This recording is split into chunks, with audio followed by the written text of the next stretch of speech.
मौलानाओं, या कान खोल कर सुन लो, जिस दिन हिंदू जगेगा उस दिन कहीं रिक्शा चलाते हुए या कहीं बर्तन मांजते हुए दिखाई दोगे। इसके अलावा कोई ठोर ठिकाना नहीं बचेगा। अगर तुम्हारी एक भी रोटी का टुकड़ा किसी ऐसे आदमी के घर खा लिया जो तुम्हारे धर्म का दुश्मन है, जो तुम्हारे भगवानों का दुश्मन है, तो तुम्हारा वंशनाश होगा उस रोटी के एक टुकड़े के कारण। उस रोटी के एक टुकड़े के कारण तुम्हारा वंशनाश होगा। और तुम जो लगाते हो ना कि भंडारे मानवता, अरे मानवता सब जरूरी है, लेकिन धर्म के दुश्मन को, जो तुम्हारे धर्म का दुश्मन है, उसे अगर अन्न का एक दाना या रोटी का एक टुकड़ा तुमने दे दिया तो तुम्हारा कितने पाप से वंशनाश हो जाएगा। और हिंदुओं का हो रहा है वंशनाश, हिंदुओं का इसलिए तो वंशनाश हो रहा है कि तुम धर्म के दुश्मनों को पास उन्हें पास बोल रहे हो, इसलिए धर्म नाश तुम्हारा नाश हो रहा है। हाँ जी, हाँ जी। मुसलमान को मारने की जो मुसलमान को काम न दे। अब वैसे अब ये बात नहीं रही थी, अब ये बात नहीं रही। अब कश्मीर के मुसलमान को तो कुछ भी मत दो, वो बहुत, अब ये 40% हुआ है। ये बात की आज से 50 साल पहले, आज से 50 साल पहले तो मैंने काम न देते सारे मर जाते, लेकिन हिंदू ने ना दत्तरी ना आज सुनता। अरे काम तो छोड़ो, तुम जम्मू कश्मीर में पहले वैष्णो देवी की और अमरनाथ की यात्रा बंद करो। तो मैं कह रहा हूँ कि आप काम न दो। उज्जैन में तुम जाओ, उज्जैन में तुम जाओ, उज्जैन में महाकाल मंदिर के चारों तरफ नहीं हो, आपकी बात सही है, ऐसा करना चाहिए, लेकिन उनको तो पार्टी पड़ने का। अब वो कुछ 40 करोड़ है, 40 करोड़ की बहुत बड़ी इकोनॉमी है, हिंदुओं को काम दे रहे हैं, अब उनके बिना काम नहीं चल रहा। वो तो बात है, हालांकि मुसलमान ने खरीदना नहीं थी कुछ भी, मैं ये नहीं कहता कि मुसलमान से खरीदो, मुसलमान से नहीं खरीदना चाहिए, लेकिन अमरनाथ और वैष्णो देवी तो किसी भी कीमत पे नहीं जाना चाहिए। आपके पैसे का अगर एक अन्न का टुकड़ा भी यदि मुसलमान को मिला, क्योंकि मुसलमान का जो उसका है ना, ला इलाहा इल्लल्लाह मुहम्मदुर रसूलुल्लाह, ला इलाहा इल्लल्लाह मुहम्मदुर रसूलुल्लाह, उनका कहने का मतलब है कि दुनिया में जो जिस अल्लाह जिसका मोहम्मद रसूल है, उसके अलावा कोई भी पूजने के लायक नहीं है, और वो सबकी मूर्ति तोड़ते हैं, सबके मंदिर तोड़ते हैं। तुम उन्हें अगर एक टुकड़ा भी दे दिया ना तुमने, तो के चरणों में नमन करते हुए श्री पंचदश नाम जूना अखाड़े का महामंडलेश्वर में यति नरसिंहानंद सरस्वती अगले शुक्रवार 17 जून 2022 को इस्लामिक किताबों को लेकर, कुरान और इस्लाम के बारे में जो लिखी हुई किताबें हैं इस्लाम मुसलमानों की, उनको लेकर जुम्मा की नमाज के बाद, शुक्रवार की नमाज के बाद दिल्ली की जामा मस्जिद जाऊंगा, क्योंकि उस दिन वहां पर बहुत बड़े बड़े मौलाना, आलिम, फाजिल लोग आए होते हैं, लाखों लोग नमाज के लिए जामा मस्जिद में इकट्ठे होते हैं। मैं वहां उन लोगों को दिखाना चाहता हूं कि जिस बातों के लिए वो हम पर तन सर से जुदा का फतवा देते हैं, वो सारी की सारी बातें उनकी अपनी किताबों में लिखी हुई हैं। अभी जो नुपुर शर्मा के साथ उन्होंने किया, ये उनकी गलती नहीं है, ये भारत के कायर नेता, कमीने नेता जो इस्लाम के जिहाद से कुछ डर गए हैं और कुछ बिक गए हैं, उनके कारण आज हमारी ये दुर्गति है। हम कुछ भी गलत या झूठ नहीं बोल रहे हैं, हम केवल उतनी बातें बोल रहे हैं जो इस्लामिक किताबों में लिखी हुई है। उनकी किताबें हमने नहीं लिखी है, किताबें उन्होंने अपने आप लिखी है, मोहम्मद के बारे में, कुरान के बारे में, इस्लाम के बारे में। हम जब उन बातों को कहते हैं तो वो हमसे कहते हैं कि वो हमारा सर काट देंगे। और जिस तरह से वो पूरी दुनिया में जिहाद मतलब इस्लामिक आतंकवाद फैला रहे हैं, ये उनकी किताबों में है। मैं चुनौती देता हूं पूरी दुनिया के मौलानाओं को, 17 जून 2022 को वो दिल्ली की जामा मस्जिद में आए, और मैं बिल्कुल अकेला आऊंगा, केवल किताबें, मोबाइल और जितनी भी बहुत सारी जो सीडियां हैं वो लेकर आऊंगा, ताकि मैं उन्हें दिखा सकूं कि उनके मौलाना क्या बोलते हैं, मैं उन्हें दिखा सकूं कि मुसलमान क्या बोलते हैं उन बातों के बारे में जिन पर वो हम पर फतवा लगा रहे हैं। आज कितने शर्म की बात है, ऐसा लगता है कि इस्लाम की गुलामी इस देश में आ गई है, कोई भी इसे स्वीकार कर ले, लेकिन मैं नरसिंहानंद गिरी इसे स्वीकार नहीं करूंगा। मैं जानता हूं कि वो मुझे वहां जान से मार देंगे, लेकिन इस अपमानजनक जीवन से वहां जाकर मर जाना अच्छा है। क्यों?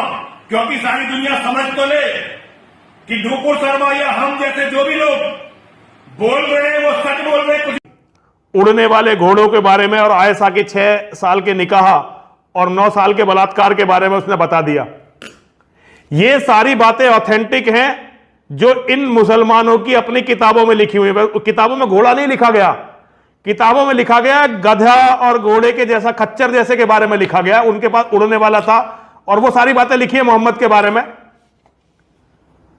लेकिन ये इनकी सबसे बड़ी दिक्कत ये है कि जब इनके बारे में कोई बोल देता है, सच बोल देता है मोहम्मद और कुरान के बारे में, तो ये बौखला जाते हैं। असल में ये एक अपराधियों का गिरोह है। ये अपराधियों का गिरोह कभी भी ये नहीं चाहता कि इनकी असलियत को दुनिया समझे और इनकी असलियत को दुनिया जाने। इसीलिए ये अपराधियों का गिरोह सच्चाई को लोगों के सामने नहीं आने देना चाहता। मैं पहले भी कई बार बोल चुका हूं कि यदि मुसलमान इस्लाम की सच्चाई को जान जाएंगे तो वो इस्लाम को छोड़ देंगे। और अब ये सच धीरे धीरे हिंदू बोलने का साहस करने लगे हैं। पहले हिंदू बोलते नहीं थे इन बातों को, और नेता तो बिल्कुल नहीं। जय श्री राम मेरे भाइयों। टाइगर हिंदुत्व सेना पूरी तरह तैयार है मुसलमान अल्लाह पैगंबर को ऊपर पहुंचाने के लिए। जय मां भवानी, जय श्री राम। हर मुसलमान को चेतावनी, खुलेआम द टाइगर हिंदुत्व। घर में घुस घुस के मारेंगे इनकी माँ का भोसड़ा अल्लाह पैगंबर की, माँ का भोसड़ा के कटुए की, माँ की चूक। ऐलाने जंग है अब हिंदू राष्ट्र का। जय श्री राम। जय मां भवानी, जय मां भवानी।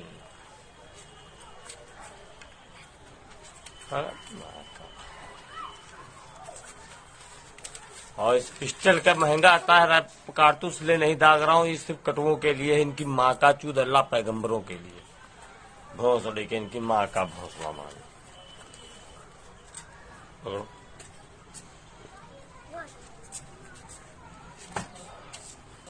पर लहराए जा रहे हैं, ये शो की तस्वीरें हैं। और सबसे ज्यादा दुखद ये है कि यहाँ ये पाकिस्तान के झंडे लहराए जा रहे हैं। ये ऐसे कौन से असामाजिक तत्व हैं जो यहाँ पर भारत के झंडे के साथ साथ पाकिस्तान के झंडे को भी लहरा रहे हैं? काले रंग के झंडे लहराए जा रहे हैं। A few moments later. Dixit, यहाँ पर मैं एक क्लैरिफिकेशन अपने दर्शकों को देना चाहती हूँ, क्योंकि गलती मेरी है। मुझे ऐसा लगा था कि ये पाकिस्तान का झंडा है, लेकिन अभी हमें हमारे सूत्रों ने, हमारे रिपोर्टर्स ने बताया कि ये किसी इस्लामिक संस्था का झंडा है। ये जो हरे रंग का चांद के ऊपर निकरें ढीली, दिमाग तंग। राष्ट्रीय स्वयंसेवक संघ। राष्ट्र प्रेम का तबला कूटने वाले संघियों, असली बहादुर हो तो इन सवालों के जवाब दो। नहीं दे पाए तो कायर वर्कर के वारिस तो खैर तुम लोग हो ही। आरएसएस ने आजादी की लड़ाई क्यों नहीं लड़ी? सुभाष चंद्र बोस आजाद हिंद सेना का गठन कर रहे थे, तब संघ ने सेना में शामिल होने से हिंदू युवकों को क्यों रोका? संघ के वीर सावरकर अंग्रेजों को 21 माफीनामे देकर जेल से क्यों छूटे, जबकि 436 लोग और थे सेलुलर जेल में? सिर्फ इन्होंने ही क्यों माफीनामे लिखे? ऐसी क्या विपदा आ गई थी? आरएसएस के पहले 1925 में प्रथम अधिवेशन में द्विराष्ट्र सिद्धांत, हिंदू राष्ट्र और मुस्लिम राष्ट्र का प्रस्ताव क्यों पारित किया गया, जबकि संघ अखंड भारत की बात करता है? 1942 में असहयोग आंदोलन का संघ ने बहिष्कार क्यों किया और संघ ने इससे संबंधित पत्र ब्रिटिश गवर्नमेंट को क्यों लिखा? अगर ये पत्र न लिखते तो देश 1942 में आजाद हो जाता।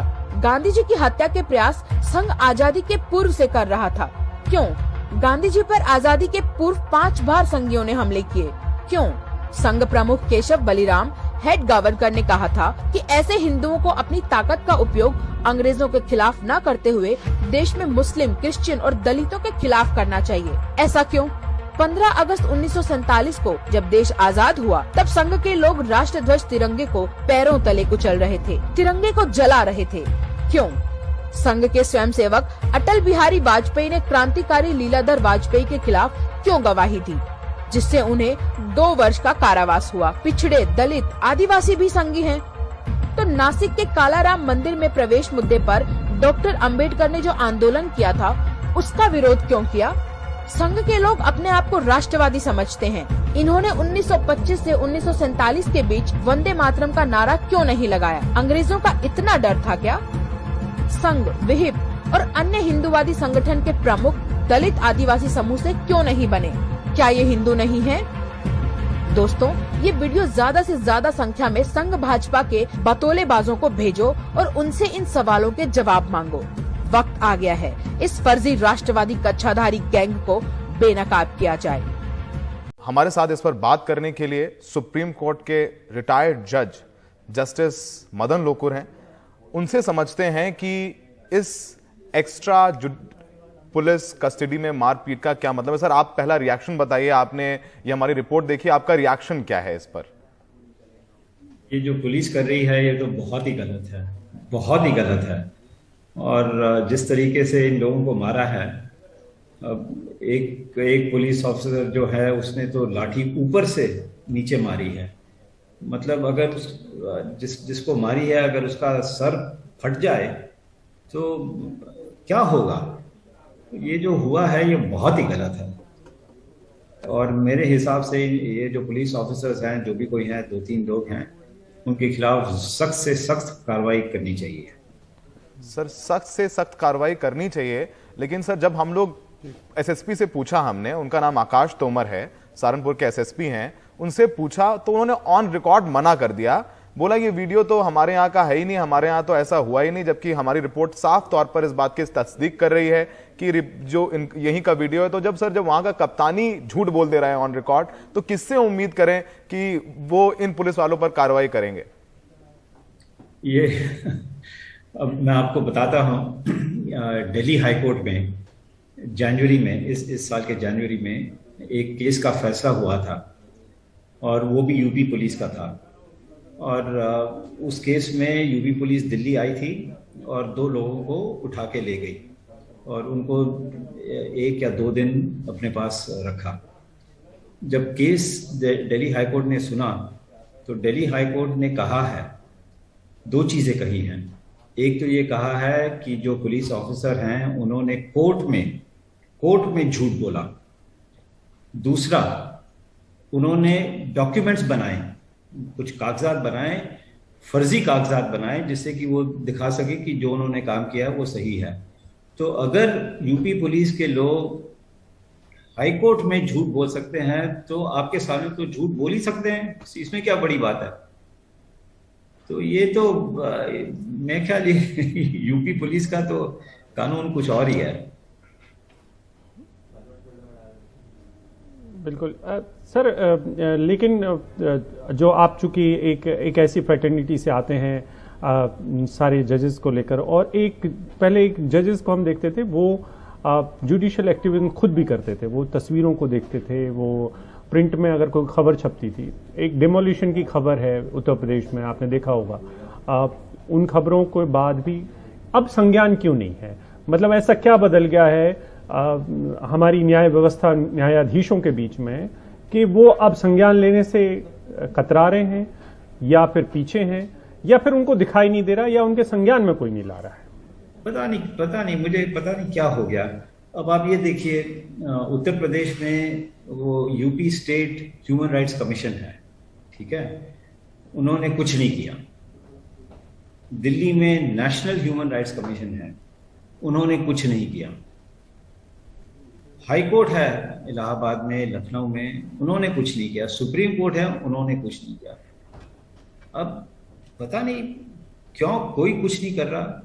और जिनकी पिटाई हुई है वो तो ऑब्वियसली घबरा गए हैं, वो कहाँ कंप्लेन करेंगे, वो किसके पास जाएंगे कंप्लेन करने के लिए? और पिटाई हो जाएगी उनको फिर से पुलिस स्टेशन में लाया जाएगा, फिर से दोबारा मारा जाएगा। तो ऐसा पता नहीं क्या हो रहा है और क्यों हो रहा है। और सब चुप हैं, मतलब स्टेट ह्यूमन राइट्स कमीशन चुप है, नेशनल ह्यूमन राइट्स कमीशन चुप है, कोर्ट्स चुप हैं, कचहरी चुप है। पता नहीं, बड़ी दुख की बात है। सर, कल जब हम इनके परिवार वालों से मिले सहारनपुर में, हमने उनको वीडियो दिखाया। अपने बेटे को पिटता हुआ देख जाहिर सी बात है कोई भी भावुक हो जाएगा, जज्बाती हो जाएगा, रोने लगेगा। सर, अब उनसे उनकी इतनी हिम्मत नहीं है कि जो पुलिस वाले पीट रहे हैं उन्हीं के खिलाफ जाके कंप्लेन कर दें, क्योंकि पुलिस कह रही है हमारे संज्ञान में कोई नहीं लाया, अगर कोई शिकायत करेगा तो हम कार्रवाई करेंगे। वो गरीब लोग हैं, उनकी हिम्मत नहीं है कि पुलिस को पीटते हुए देख करके उनके खिलाफ ही कंप्लेन कर दें। ऐसे में सर क्या किया जा सकता है? क्योंकि आपने देख लिया, एसएसपी बोल रहे हैं कि हमारे यहाँ का वीडियो नहीं है। जाहिर सी बात है कि जो उनके लेवल के ऊपर अधिकारी होंगे, DIG, IG, ADG, DG, NDTV पे खबर चल रही है कल रात से, सबको पता चल गया है। लेकिन जो उच्च अधिकारी वो भी कोई कार्रवाई नहीं कर रहे हैं। अब क्या रास्ता बनता है कि इन पुलिस कर्मियों को कम से कम सजा दी जाए या इनकी रिस्पॉन्सिबिलिटी तय की जाए? मेरे ख्याल में ये जो आपने ये प्रोग्राम बनाया है ना, जो वीडियो आप दिखा रहे हैं और जो इसके साथ जो आपने बातचीत की है लोगों के साथ, ये आप इलाहाबाद हाई कोर्ट के चीफ जस्टिस को भेज दीजिए और सुप्रीम कोर्ट ऑफ इंडिया के चीफ जस्टिस को भेज दीजिए, जिससे कि उनको पता पड़े कि क्या हो क्या रहा है। कोई कुछ नहीं कर रहा है, ऐसे कैसे हो सकता है? अगर लोगों को पीटा जाए और सब और कुछ नहीं हो सके, ऐसे पता नहीं फिर रूल ऑफ लॉ का क्या मतलब हुआ? तो फिर कोई पुलिस आके कहीं पे भी किसी को, जैसे उन्होंने दिल्ली में किया था, किसी को उठा के ले जाएंगे, किसी को पीटेंगे, किसी को मारेंगे और कुछ नहीं होगा। अगर ये चलता रहा तो फिर ये क्या रूल ऑफ लॉ, डेमोक्रेसी, पता नहीं क्या इसमें रहेगा। तो मेरे ख्याल में आप ये जो वीडियो है आप भेजिए, अपने कमेंट्री के साथ भेजिए chief justice Allahabad high court को, चीफ जस्टिस ऑफ इंडिया को, और शायद वो कुछ उसके बारे में कुछ करें। मेरे ख्याल में ह्यूमन राइट्स कमीशन यूपी का और नेशनल ह्यूमन राइट्स कमीशन कुछ भी करेंगे। बिल्कुल ठीक है, लेकिन जो संस्थाएं बनाई गई थी, हमारा काम सर रिपोर्ट करना था, हमने रिपोर्ट की है। और जिन संस्थाओं को इन तस्वीरों को, इन वीडियोस को देखकर रिएक्शन देना चाहिए, संज्ञान लेना चाहिए, वो संस्थाएं अगर फेल हैं तो हम सब के लिए दुखद हो सकता है। मैं इस बातचीत के साथ लेकिन एक आपकी मौजूदगी का फायदा उठा रहा हूँ, वो ये कि आप असहज हों तो इसको सवाल का जवाब ना दें कि क्या आपकी पुराने जजेस के साथ और जो मौजूदा जजेस हैं उनके साथ कभी कोई ऐसी ऑफ रिकॉर्ड बात होती हो, और जो स्टेट ऑफ अफेयर्स है जिसमें आप पुलिस को झूठ बोलता हुआ देखते हैं और आप उसमें ये भी देखते हैं कि पुलिस अब मनमानी करती है और एक तरीके से फैब्रिकेशन भी करती है बहुत सारी चीज़ों का, एक राजनीतिक व्यवस्था के अनुकूल परिस्थितियां बनाने के लिए। तो क्या कोई ऐसा डिस्कशन जुडिशरी के अंदर हो रहा है? जैसे मैं आपको मीडिया के अंदर बता सकता हूं कि मीडिया में ऐसी बहुत सारी डिस्कशन होते हैं, अनौपचारिक होते हैं, औपचारिक भी होते हैं। हम सब समाज व्यवस्था का हिस्सा हैं जिसमें जुडिशरी भी शामिल है। देखिए, जो सिटिंग जजेस हैं, जो आजकल जो जजेस हैं, उनसे तो मैं ये सब चीज़ें डिस्कस नहीं करता, मिलता भी नहीं हूँ। मे भी महीने में एक बार मिल गया या 2 महीने में एक बार मिला हूँ। पर जो रिटायर्ड जजेस हैं उनसे तो बातचीत होती है, और आप जानते हैं कि अभी 1-2 दिन पहले 3-4 रिटायर्ड जजेस और 3-4 सीनियर एडवोकेट, उन्होंने एक चिट्ठी लिखी थी चीफ जस्टिस ऑफ इंडिया को, ये जो मकान तोड़े जा रहे हैं उत्तर प्रदेश में। तो ये चर्चा तो होती है, पर अब रिटायर्ड जजेस भी क्या करें? वो सिर्फ चिट्ठी लिख सकते हैं चीफ जस्टिस ऑफ इंडिया को, और क्या कर सकते हैं? तो पता नहीं, ये तो बिल्कुल ये तो हद से बाहर निकल गया ये सब। सर, एक आखिरी सवाल आपसे, और ये सवाल मैं उन लोगों के बिहाफ पर पूछ रहा हूं जिनसे हम जमीन पर मिलते हैं। उत्तर प्रदेश में खासकर एक अविश्वास पैदा हो गया है सिस्टम के प्रति, और ऐसे में जब ये वीडियोस वायरल होते हैं तो वो विश्वास जो पैदा करना है सिस्टम को कि नहीं, हमारे बच्चे के साथ या हमारे साथ कुछ गलत होता है तो कार्रवाई होगी, पुलिस कार्रवाई करेगी।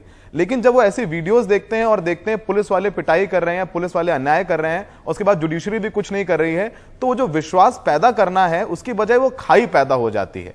इस पर सर आप क्या कहना चाहेंगे? जाहिर सी बात है सिस्टम पर इस देश में संविधान है और सबका संविधान पर यकीन है, वो विश्वास कहीं ना कहीं खोता जा रहा है एक समाज के तबके में जिस पर ब्लेटेंट कार्रवाई होती है और कुछ एक्शन नहीं होता, जस्टिस नहीं मिलता। जो आप कह रहे हैं वो तो बिल्कुल सही है, और इसके साथ भय भी है, लोग डर भी जाते हैं। अब उनको पता नहीं कि कल क्या होगा, कल किसी और का मकान तोड़ देंगे, किसी और की पिटाई कर देंगे।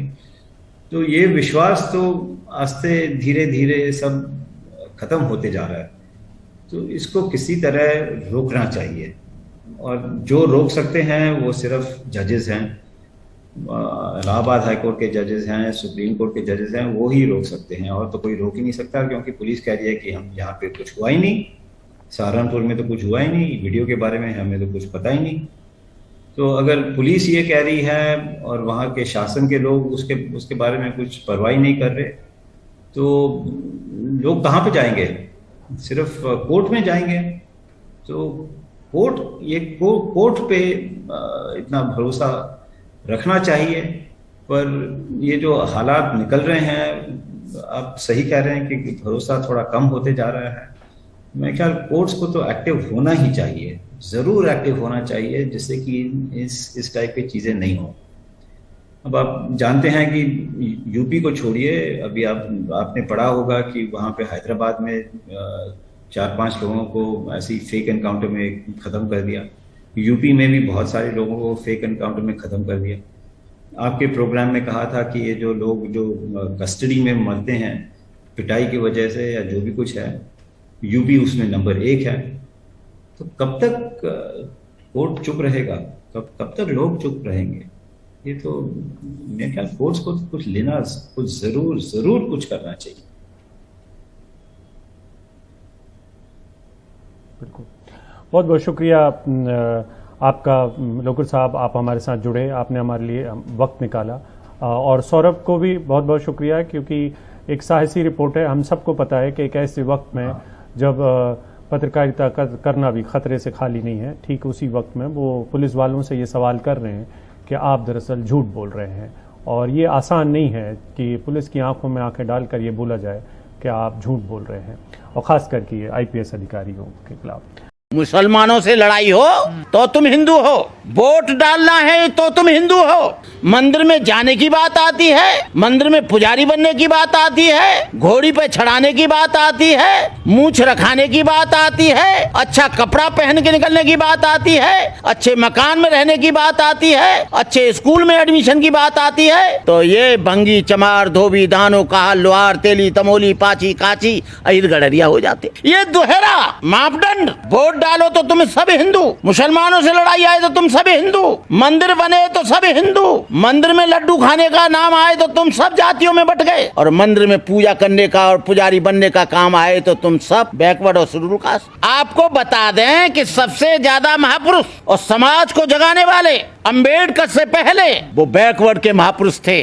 चाहे तो गाडगे महाराज हों, चाहे रामास्वामी नायकर हों, चाहे ज्योतिराव फुले हों, चाहे कबीर रहे हों, चाहे बुद्ध रहे हों, ये सब लोग बैकवर्ड के लोग थे। इन लोगों की बात इन्होंने नहीं मानी। ये लोग नहीं सोचते हैं कि हमारे महापुरुष, हमारे पूर्वजों ने हमको क्या बताया, तो ये हमारी क्या बात मानेंगे। पढ़ा लिखा बैकवर्ड है, वो इस बात को जानता है कि हमारा कहाँ शोषण हो रहा है, वो इस बात को जानता है कि हमें कहाँ गुमराह किया जा रहा है, वो जानता है कि हमारी जमहूरियत खतरे में है, वो जानता है कि हमारी स्वतंत्रता खतरे में है, वो जानता है कि हमारी शिक्षा खतरे में है।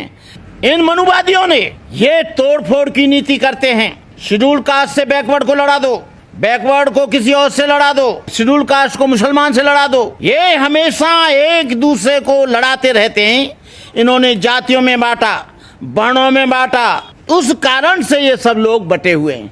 लेकिन सबकी कुटाई एक ही तरह से हो रही है, भेदभाव एक ही तरह से हो रहा है, इनकी शिक्षा एक ही तरह से मिटाई जा रही है, उसमें कोई अंतर नहीं है। जब तक बैकवर्ड नहीं जागेगा तब तक इस देश में कोई भूचाल आने वाला नहीं।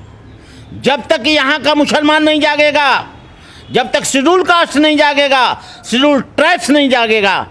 शेड्यूल कास्ट के लोग भी वही जागृत हुए जिन्होंने अंबेडकर को पढ़ा, ज्योतिराव फुले को पढ़ा, रामास्वामी नायकर को पढ़ा, सविताबाई को पढ़ा, सावित्रीबाई को फुले को पढ़ा, कबीर और बुद्ध को पढ़ा। वो लोग जागृत हुए। और जिन लोगों ने नहीं पढ़ा, चाहे तो वो शेड्यूल कास्ट के लोग हैं या बैकवर्ड के लोग हैं, वो जागृत नहीं हुए। वो आज भी अंधविश्वासी बनकर, उनका झंडा लेकर, और आज भी वो उसी तरह से काम कर रहे हैं। मैं कहता हूं बैकवर्ड के लोगों से, संविधान को पढ़ो और उसमें देखो कि बैकवर्ड के पिछड़ा वर्ग को डॉक्टर अंबेडकर ने क्या लिखा है, क्या बताया है।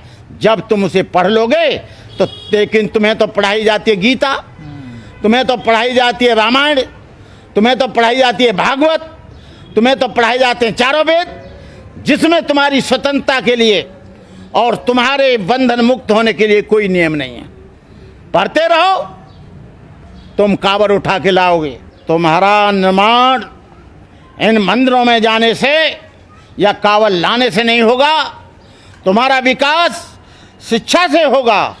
1% तुम्हारे जज नहीं है, 1% तुम्हारे आईपीएस नहीं है, 1% तुम्हारे आईएएस नहीं है। काहे का गर्व करते हो? झूठा छत्री बना दिया तुमको, झूठा छत्री कि हम छत्री हैं, और छत्री काहे के लिए हैं?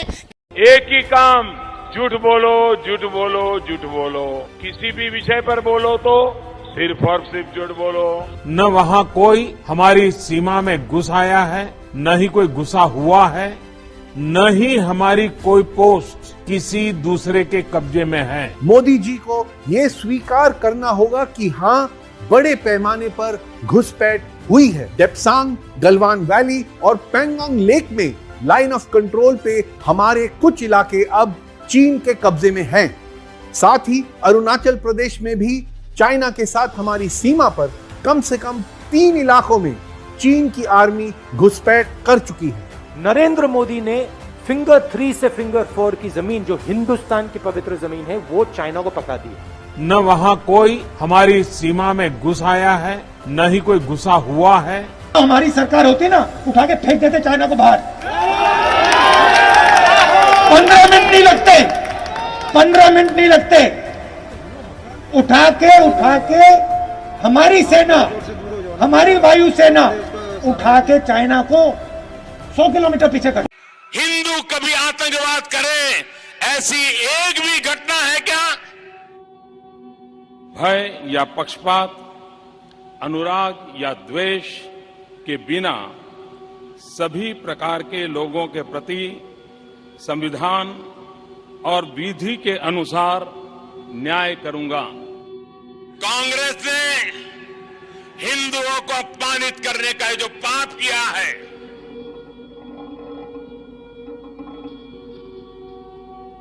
ये आतंकवादी हिंदू की सजा उनको मिल चुकी है, और इसलिए भाग करके जहां मेजोरिटी माइनॉरिटी में है, वहां शरण लेने के लिए मजबूर हो गए।